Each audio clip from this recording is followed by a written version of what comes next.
On the 5th of August, 2022, 16-year-old Kiely Rodini vanished from a party near the Prosser Family Campground within the Tahoe National Forest in California. According to reports, the party was attended by hundreds of teenagers and young people, many who had come from all across the state. This is an ongoing case, and Kiely still remains missing. It was the 5th of August, 2022, when 16-year-old Kiely Rodini attended a party near the Prosser Family Campground, which is located on the picturesque Prosser Reservoir within the Tahoe National Forest in California. The campground is known among local young people as the Sanctuary, and it has been quite a common haunt for teenagers looking to party for decades. It was quite a substantial party, with somewhere between 100 and 300 juveniles and young adults attending. Kiely comes from a very close-knit family, and they run the Lost Trail Lodge in Truckee, which is around a 12-mile drive from the Prosser campground. She is described by her friends as somebody who loves singing and meeting new people. According to Kiely's loved ones, she is a very adventurous girl and enjoys making new experiences, especially going on road trips. To make some extra cash, Kiely was working at a local boba tea shop. Her colleague, Abby Bunker, said of her, "She walks into a room and she just makes the whole room brighter." Another colleague, Mesh DePauli, said, "She was literally the most badass person. You could talk to her about anything. She knows the solution for everything." Kiely is also very musically talented. She started playing music when she was just 2 years old, playing the violin, the mandolin, the guitar, and the ukulele. Kiely is also a talented singer. Her mother, Lindsay, said of her daughter, "She is so dynamic, and in that she is able to make direct connections with practically everybody she meets. She is a human of her conviction. She does what she says she is going to do. She has that integrity that either you have or you don't." Kiely was extremely excited about the party. It was a graduation party, and Kiely had graduated a year early from high school. She was going to be among the youngest at the party. She had planned to attend Sierra College in the fall. In fact, Kiely almost didn't attend the party. She had made plans with her mother to go to a car show in Reno that night, but during the day, Kiely changed her mind and informed her mother she was going to the party instead. Her mother, Lindsay, recollected, "There was this classic car show in Reno. She's so dynamic, she loves everything from playing the violin to car shows. And so she was maybe going to see some drag races with us there. There was this classic car show in Reno. She's so dynamic, she loves everything from playing the violin to car shows. And so she was maybe going to see some drag races with us there." Lindsay was disappointed, but she wanted Kiely to have a good time. She extended her curfew for that night and expected her home at around 12:30 a.m. Kiely had driven to the bonfire party in her silver 2013 Honda CR-V, arriving at around 10 p.m. Kiely pulled up her car in the campground and began to search for her friends. She came across Samantha Smith, one of her best friends. Samantha recollected, "We have been close friends since before, so we ended up meeting up with each other, sort of screaming to each other, 'Hi!' For the rest of the party, we pretty much stuck to each other." By 10:30 p.m., the party had swelled. There were juveniles and young people from all over, even some attending from Nevada. Kiely and Samantha went their separate ways as they mingled with the other partygoers. They sporadically bumped into one another throughout the night. Samantha stated, "I knew it was a big party, but it was supposed to be just the community. The party started to grow past the number of people that were supposed to be there. There were college kids and people from the Bay Area coming, and I got a bad feeling about it but didn't really think much of it." Around the same time, Kiely and Samantha returned to Kiely's car to charge their phones. They arranged for Kiely to drop Samantha home that night, but Samantha ultimately decided against it. Kiely had been drinking, and it was better to be safe than sorry. As the party was in full swing, Kiely was texting her boyfriend, Jagger Westfall. He had texted her earlier telling her to be safe and not do anything stupid. They then texted about Jagger's day, and he complained about some things that had happened during the day, things that weren't related to Kiely. The last message that he received from Kiely was at around 10:30 p.m., where she emphasized with what he had gone through. At around midnight, Kiely texted her mother, Lindsay, and said she planned on leaving the party in around 45 minutes. Lindsay responded, telling her daughter to be safe and that she loved her. She also asked her to wake her up when she arrived back home like she always does. Kiely replied, "Okay, Mom, I love you too." The last time that Samantha saw Kiely was at around 12:25 a.m. when Samantha was getting a lift home with another friend. They hugged goodbye before parting ways. Around 10 minutes later, however, Kiely called Samantha. Samantha recalled, "We said love you goodnight, get home safe," and that's the last thing we heard of her. The following morning, Kiely had made plans to meet up with some friends to go hiking, but she never showed up. The friends contacted Kiely's mother asking if she was still at home. Lindsay went to check on her daughter to find that her bed had not been slept in and her car was missing from the driveway. Lindsay called Kiely, but her phone went straight to voicemail. The family all shared cell phone location data, so Lindsay checked that. The last location data was at the campground where the party had taken place at 12:03 a.m. Snapchat data also showed Kiely's cell phone at the same location at around 12:30 a.m. She stated, "That's when I knew something was wrong. Dread washed over and she reported her daughter missing." A search party for Kiely began immediately. The first place for investigators and the family to search was the campground. When they got there, they could see all the hallmarks of a party: a smoldering fire, empty tins, and dazed juveniles and young people. Kiely was not there. Even more alarming, her car was missing as well. Investigators took the disappearance seriously from the very beginning, with the sheriff's office announcing that they are treating her disappearance as an abduction because Kiely's vehicle still remained missing. Their first point of action, in addition to interviewing witnesses, was to try and trace Kiely's cell phone. They quickly discovered that Kiely's cell phone is out of service, despite the fact that cell service in the area of the campground is generally good.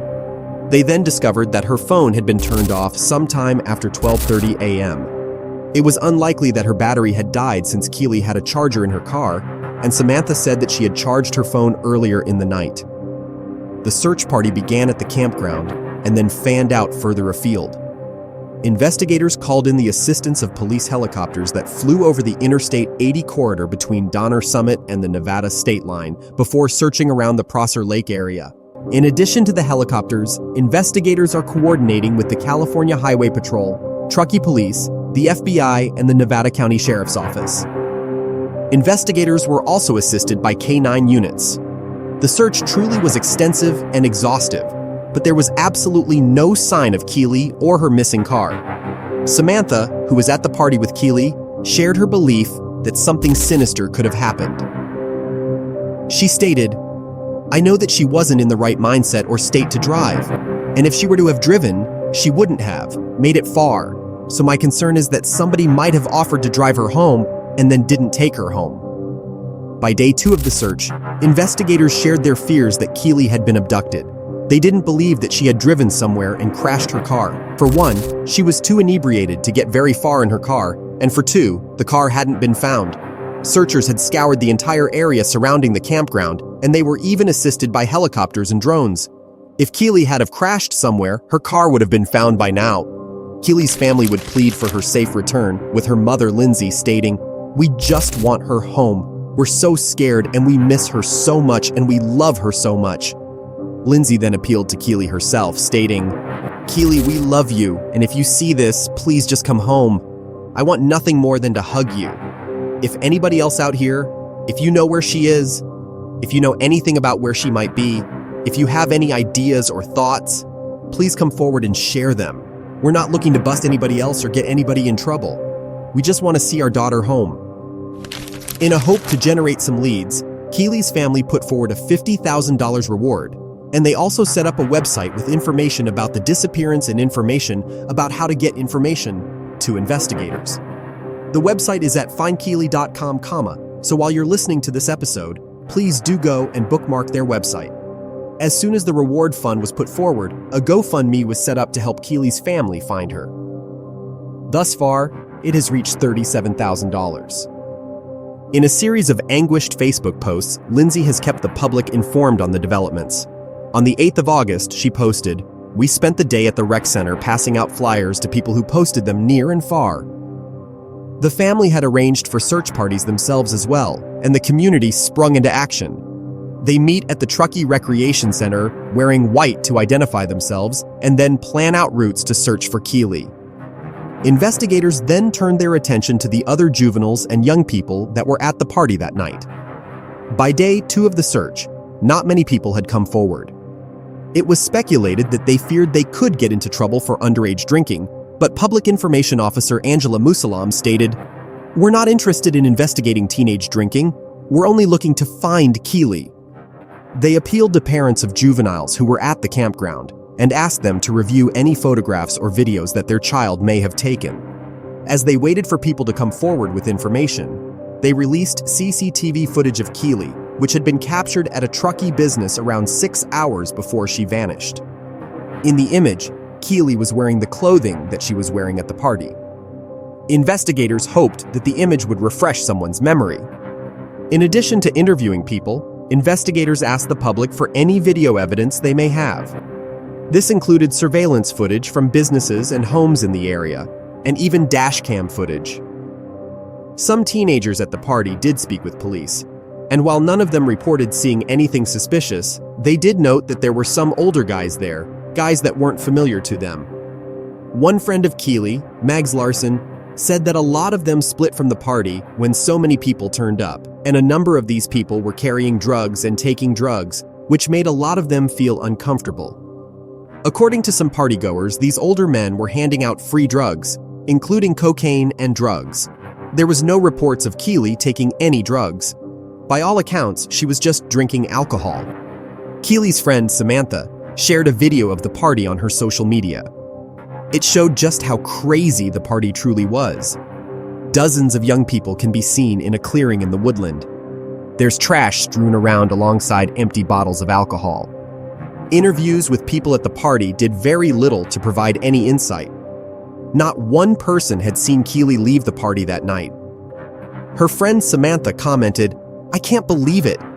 There has to have been one person. There were people sitting in cars. There were people everywhere around this place." Many people called for an Amber Alert to be issued. However, for an Amber Alert to be issued, law enforcement needs to confirm that an abduction had taken place. Investigators were already categorizing it as a potential abduction by day 2, yet no Amber Alert was issued. Placer County Sergeant Scott Alfred stated, "Right now, we don't have evidence that supports an abduction. If the criteria is met, we get a tip that points us in that direction. We will work with the state and utilize that resource as well." On day 4 of the search for Kiely, investigators turned their attention to Prosser Creek Reservoir, a 760-acre stretch of water just a stone's throw away from the campground. They were considering the theory that Kiely had accidentally driven her car into the reservoir. They called in the assistance of police dive teams to scan through the dark waters. They set up a forensic tent at the bottom of a boat ramp that is accessed from the campground and began their search. While searching the reservoir, investigators were also utilizing license plate technology and had checked cars as far away as Reno in Nevada. They couldn't find any sign of Kiely's car. Investigators announced that they believe that somebody knows what exactly happened to Kiely, but for reasons unknown are not coming forward. During a press conference, Nevada County Sheriff's Office Captain Sam Brown said, "We believe that someone knows. Someone saw her, but they're not coming forward." That same day, cadaver dogs were brought into the search. 4 days had passed with absolutely no sign of Kiely. Josh Barnhart of the Placer County Sheriff's Office stated, "We do not have any new leads, and that I can tell you is very frustrating for us." By now, the FBI and Homeland Security were involved in the search for Kiely. The FBI would add Kiely to their most wanted missing persons list and issue their own missing person poster. The poster included 3 photographs of Kiely, including the one captured on surveillance. Angela Musalam, spokesperson for the Placer County Sheriff's Office, stated, "The FBI chose to put this out because we have no viable leads, and we want to increase the reach." One person from the party would come forward as the search entered its 5th day. This person said that Kiely had borrowed a hooded sweatshirt that night. It was dark gray with a purple floral design on the back and a line on the front from a Lana Del Rey song. It read, "You don't want to be forgotten, you just want to disappear."